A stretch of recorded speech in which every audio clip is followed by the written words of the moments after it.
The Military Armament Corporation Model 10, or MAC-10, was the brainchild of inventor Gordon Ingram and developed in the early 1970s as a compact submachine gun for law enforcement or vehicle crews in the military.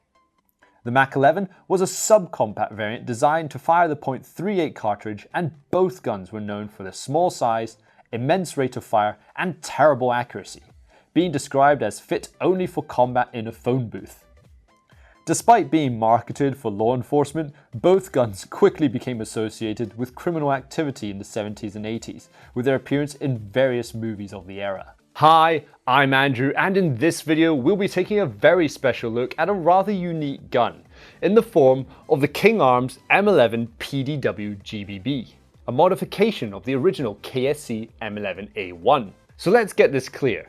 This gun at its core is quite literally the proven KSC M11A1 from the lower receiver downwards. Fun fact though, Arclight actually did a review on the KSC M11 12 years ago in a comparison video, but few people actually know this due to the video's title, which was focusing on the Uzi. So this video is more of an overdue treat for a younger generation of viewers. In this gun, however, King Arms has modernized the original KSC M11, and it comes right out of the box with a gorgeous CNC aluminium PDW rail kit, a longer inner barrel, and a new sort of MP7 style extendable stock, allowing you to fit various accessories on the gun. However, if you prefer the classic look, the gun also comes with all the original KSC parts still included, so you can change them at will. Externally, the M11 PDW's upper receiver and extendable stock is, as mentioned, made of an absolutely gorgeous solid CNC aluminium. But due to Japanese laws, the lower receiver of the original KSC parts are made of a sturdy high-strength polymer.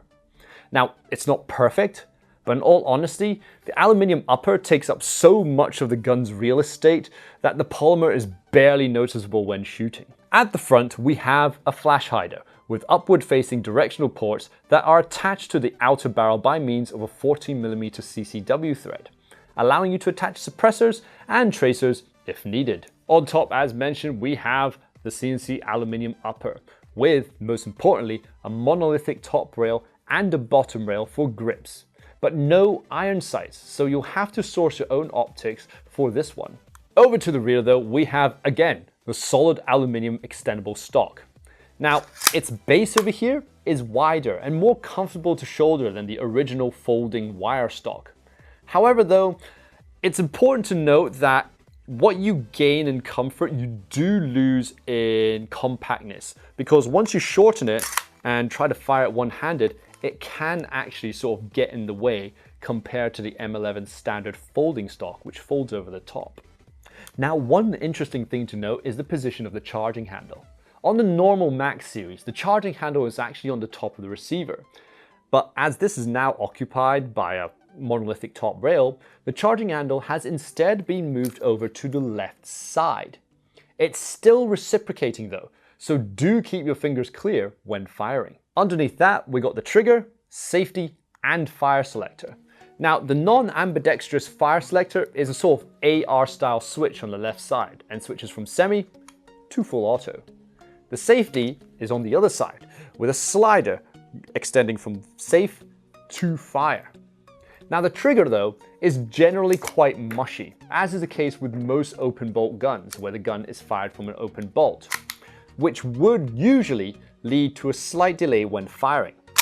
However, in practice, the gun's rate of fire is so immense you genuinely will not notice any sort of delay from the fact that it's an open bolt gun. The hop-up though has an interesting way to adjust that will be familiar to anybody that has a KWA LM4. Now first, open the bolt where it will stay open on the account that it's an open bolt gun, and then use the included hop-up adjustment tool that fits right over the chamber to either adjust up or down according to the level of hop you need. Price-wise, with a base price of almost $430 US, the King Arms M11 PDW is not a cheap gun, especially when compared to its default KSC. Now, much of this added price does come from the excellent CNC aluminium additions to the gun, but then again, it's still a pretty hefty number.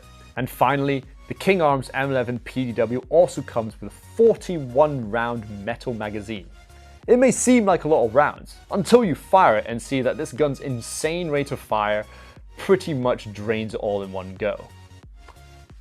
Speaking of which, enough talk, let's just go fire this thing. Okay, and now for the Chrono. We're using 0.2 gram BBs and green gas.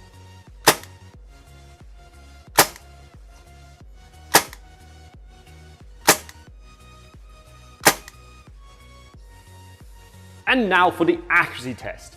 Here I am yet again in landing zone at the 15-meter range in order to test this out. Now, as the King Arms PDW does not have its own native iron sights, we've put on an optic. It's a bit large. Ideally, you probably want something smaller like a hollow sun, but you guys keep buying up all our stock, so fair play to that. In addition, this optic's a little wider, and I've positioned it further towards the front, and that's because this reciprocating charging handle that sticks out the side is not very easily accessible if you have the optic directly on top, so do keep that in mind. Now that it's in front, I can simply use my finger, charge it because it's an open bolt gun, and let's get going.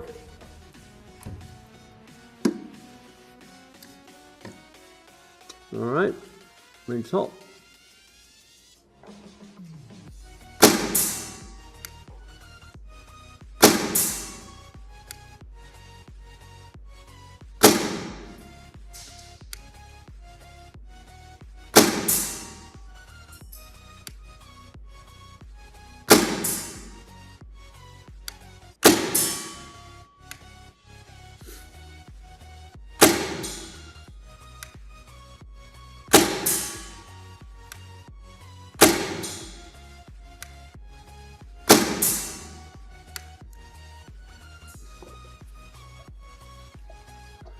Well, suffice to say, if you've probably been listening to it, it's not as accurate as most other GBB airsoft guns, and it shouldn't be. I mean, it's a MAC-11. It was literally described by people at the time as fit for combat only inside a phone booth, so I'm not exactly expecting sniper-like accuracy over here. Feeling-wise though, my god, this is one of the most snappy guns we've ever reviewed, full stop. It's quite interesting because being an open bolt gun over here, they tend to have a bit of a delay due to the bolt having to close first before firing. But with this MAC-11, you don't feel that. It is firing immediately. The recoil is also incredibly snappy and very fast. There's very, very quick follow-up shots. So I'm really impressed by how it feels, how it functions. The ergonomics are great. Accuracy though, I mean, it's MAC-11. Optics do help, that's quite a welcome addition, but you're basically wanting more of a spray and pray sort of gun, as it always should be. So let's go and see how well I did. All right, let's see. Well, better than I thought. 1, 2, 3, 4, 5. That's maybe a 6. I can't really tell. But there we go. I'm obviously not going to do a shot grouping because, half our shots didn't even hit the target. But overall, as I said, accuracy is not going to be the #1 priority for owning an M11. It's also important to note that as this is the base gun is KSC, it is quite an old system. So, and it can be reflected in its performance. So overall, I'm quite impressed, but let's face it, you didn't come to watch a video about the MAC-11 to see it fire semi-auto, did you? Hand you over to Duke for some fun. So, like Andrew said, we're not all here to sit and watch it on semi-auto, so let's see what this thing can do on full auto. Killing high cholesterol in 3, 2, 1.